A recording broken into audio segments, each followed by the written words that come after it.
Hello everybody, John here, and today onto the garage we've got secrets of the XK8 and a few little ones.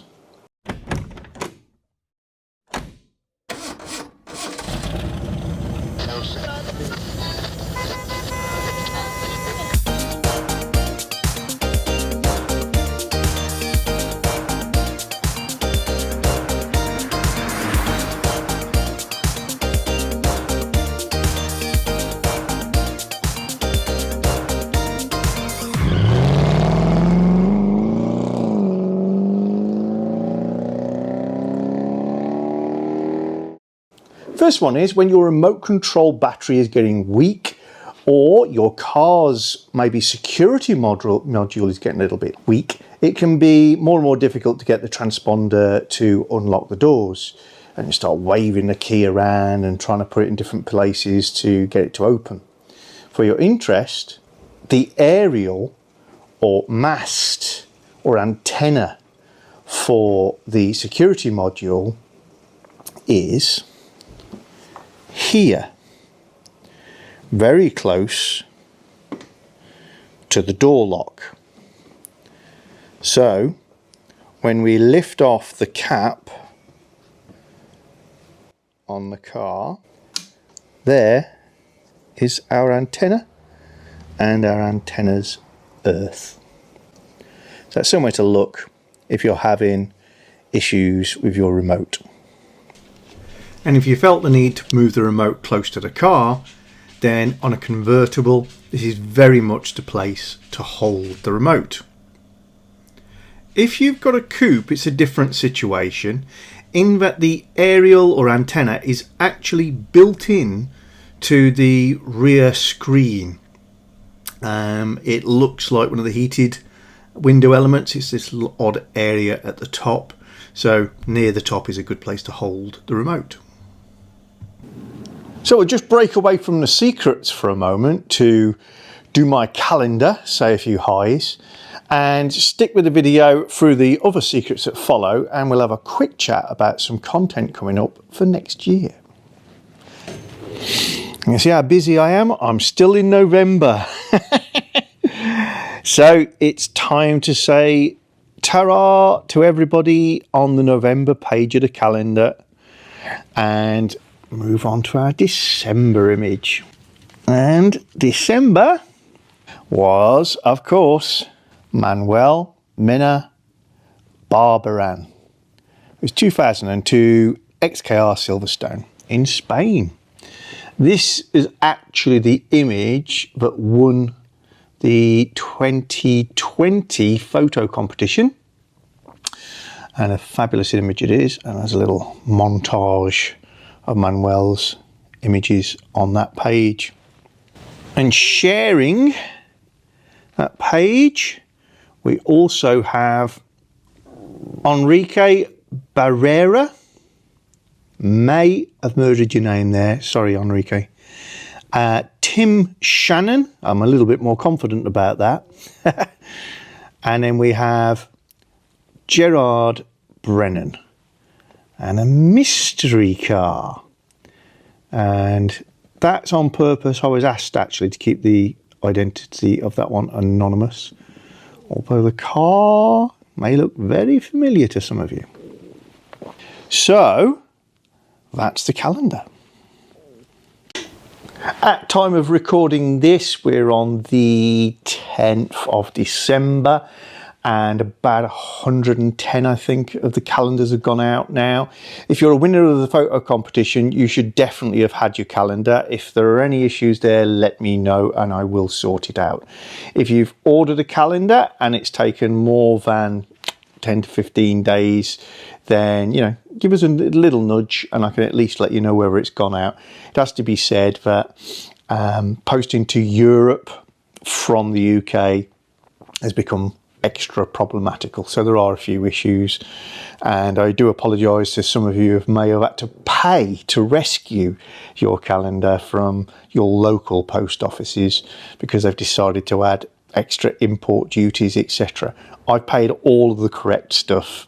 This is just political. Anyway, can't fix any of that, but I can fix is carrying on with the secrets. Here's a little secret for the engine minded amongst you. So deep down in the bowels of our beautiful Jag V8 engines, we have a thing called the conrod. And the conrods in these engines are early examples of what is called fracture split conrods. And for those of you who have not come across that before, normally when you look at a conrod, so a little eye at the top, big eye at the bottom eye is made of two parts, with the bottom cap and the top. And those are two separate parts, manufactured separately, and then they are bolted together and machined through to make a nice bore. Only issue with that is two different pieces of metal. They can move in different ways. Maybe they start to distort and pinch the shells, the bearings on the crankshaft under certain circumstances in a different way. Or you make the entire thing as a closed loop one piece, and then you fracture the bottom half off. That way it's all from the same piece of metal. You bolt it back together, fracture split conrods. Some people think that these bunch of bananas intake pipes that are moulded on the top of the engine on this car and are beautiful and stainless steel or chromed on some Alfa Romeos are really just there as a cosmetic hint at, look at me, I'm performancy. However, couldn't be further from the truth. Lots of work and effort goes into tuning intake tracts, which are these, to get the right length of air intake. Now, plainly, for a really powerful car, a drag car, let's say, you only need the very most basic of intakes. And some of us will have seen open trumpets going straight through to injectors, a short stubby pipe with an open top. Yeah, if you want maximum power, that's a really good way of going. Or having this as short as it could possibly be. However, with length comes torque and instantaneous throttle response. So it's a balance to get right. And as we all know, the normally aspirated Jag V8 engine has got instantaneous throttle response. It's got brilliant, creamy, smooth torque, and that is in no small part down to the excellent effort that went into designing these intake manifold paths. Great curves, very little in the way of kinks, small one here, within them, and the length is tuned to give that balance of outright open throttle power versus creamy torque throughout the range. These vertical elements in Dorchester grey on the front of XK8s are known as the bunny teeth for quite obvious reasons, but they are a design nod towards the overriders that were on early E-types. I hope you enjoyed those few secrets. We'll just wrap up today's show with a little teaser of what's ahead and a chat about some content for next year that I need your input on.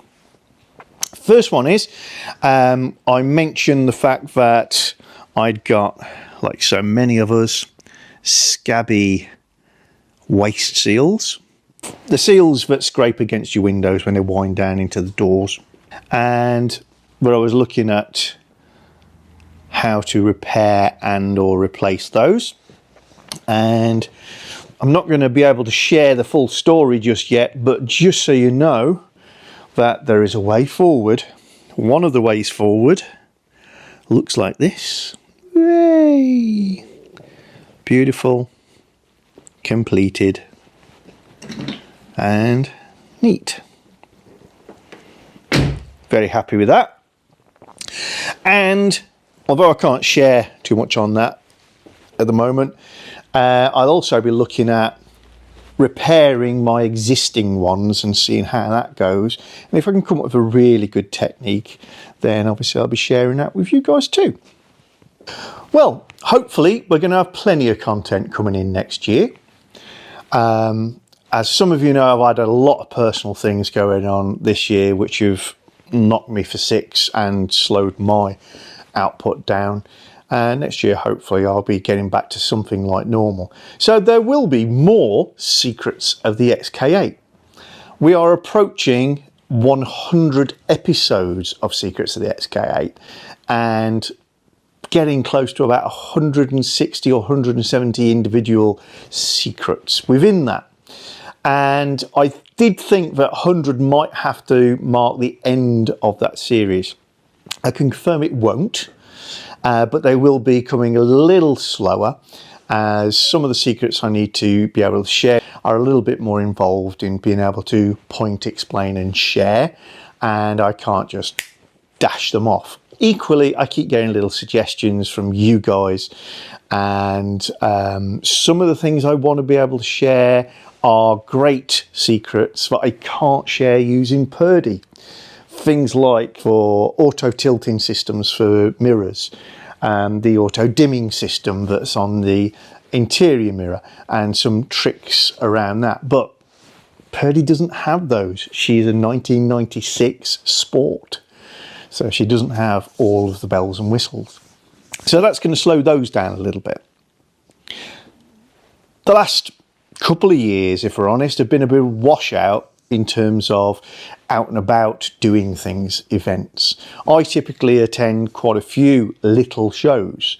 I'm not big on the Jaguar scene because although this is my favourite car in the world and will remain always, and Jaguar is my favourite mark, I'm not particularly strongly affiliated with any of the Jaguar clubs, etc. But I get involved in all sorts of little car shows, and not being able to share those over the last couple of years, hopefully we're going to get that done. Also, I'd love to genuinely start some sort of gatherings up with you guys as subscribers, but our own little gatherings. Those are going to happen. And then I've got a few variations on the films that are going to come out. One is I am going to put together a regular quiz. It proved very popular when we did it during lockdown. Just the technology and the way I did it did not work for us. I've got solutions now, so we're going to be able to do a regular quiz type video, which I hope you're going to enjoy.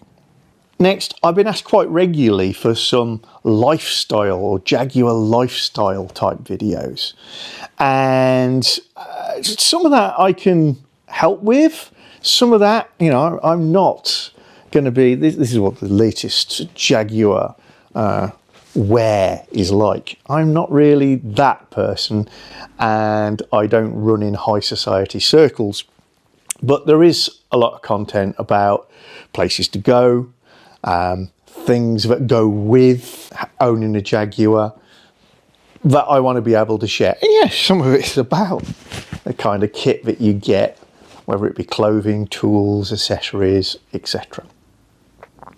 And what I'm really interested in doing is exploring the Jaguar ladies. Please don't take this the wrong way. We, as an automotive group, actually have a very good representation of female viewers, and a good portion of those are Jaguar drivers, owners, maintainers themselves. But that only runs at about 6 to 7% of the subscribership. But that's good, really good for an automotive channel. So what I really want to know from you folk, if you're a lady owner, driver, maintainer, fan, what is it about the Jags that particularly sways you over other marks? And obviously XK8s are my favourite. What is it about them that makes it more of a choice over the other vehicles that you might want to buy? And also I'd like to know from your point of view, what other content should we be putting in here that's going to provide more interest for our lady owners, which I'm very proud to say we have a very good number of. I have some extra ideas that I'm going to throw into that pot, but why not ask the experts? There's also going to be plenty of content coming out over the next 12 months that's not Jaguar based. We've got the motorhome, we've got the R-Bath, we've got content coming out on that still. Blue, the XJ, is still very much part of the fleet, and maybe gives a different perspective on Jag ownership as more of a tool than a plaything. So we've got other content there. We've got the Gravity Racer, which many of you have seen in the workshop for the last couple of years. It just hasn't moved for all the obvious reasons. I'm going to make a real effort to do some videos on that over the next 12 months, bringing it back up to the standard where I can use it again and getting it out there and maybe doing some competitions so you guys can watch me fall down hills. And there may well be another project vehicle entering the fleet in the next 12 months. I thank you all for watching everything on this channel. It is and remains my hobby, not my job. So all of the above goes with the caveat of let's see what really happens. But I carry on doing it because I enjoy it and because I enjoy so much the comments and input from you guys. So thank you very much. And if I don't get the chance to video myself and chatting to you again before the end of the year, then I'm going to say Merry Christmas again and a happy 2022. If you're enjoying our channel, then don't forget to subscribe and click the little bell icon so you get notifications of new videos. And please give us a thumbs up or thumbs down, and you can share the videos. And below the video is always the area where you can comment and get involved with the chat.